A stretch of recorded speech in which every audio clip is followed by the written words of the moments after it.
And this one is a really interesting competitive economic game because it does have a few unique mechanisms in it that I haven't seen in any other games. But in this game, players are investors buying up land, building hotels and attractions, but then you can also subdivide that land and basically sell any asset that you own. But one of those unique mechanisms is the way that the end of this game is actually triggered, because at the start of the game, players are going to be choosing a loan amount that they want to start the game off with. And then the end of the game is triggered as soon as any player is able to completely pay off their loan as well as its accrued interest at the start of a round. If there's any other player that was able to do that on the same round, then you're going to be comparing whoever has the most money left over, and then that would be the winner of the game. But how do you actually buy land and actually make money in this game? And this is another really interesting and unique aspect of this game, because players will actually be buying land according to these different land tiles here that all have a different associated price with them. And whenever you buy land, you're actually going to be taking that board, putting it on the sheet of paper here, and then tracing it around it to indicate that land belongs to you. All the players will be sharing the single sheet, which makes the amount of space on it very, very limited. But what's cool about this is that anything that you own, you can actually just draw a line straight through it in order to subdivide the land however you see fit.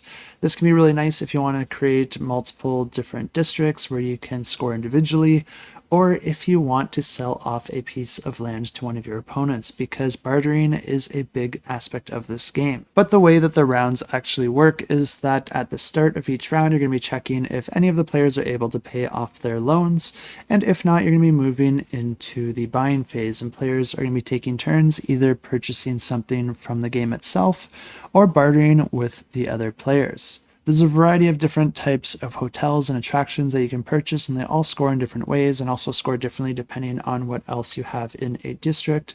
But players will be able to buy those and then put them into any of the areas that they own in order to create their individual districts that they'll be scoring and gaining income for at the end of the round. But the other cool thing about purchasing anything from the game is that it's going to be pushing this tracker up equal to the amount of money that was spent. And once this token moves over one of the lines, depending on whichever round it is, that's going to be triggering the end of that round. So the amount of money that players spend is actually the determining factor for when a round ends. If all the players have had a turn and that marker hasn't passed the threshold yet, then the round just continues until it does. But the game continues like this, with players earning income every round and then spending that income on more land and assets, and then placing those assets following the placement rules. There are some special assets that do grant some special abilities, and some of these assets can be one of a kind, so you do kind of have to race for them.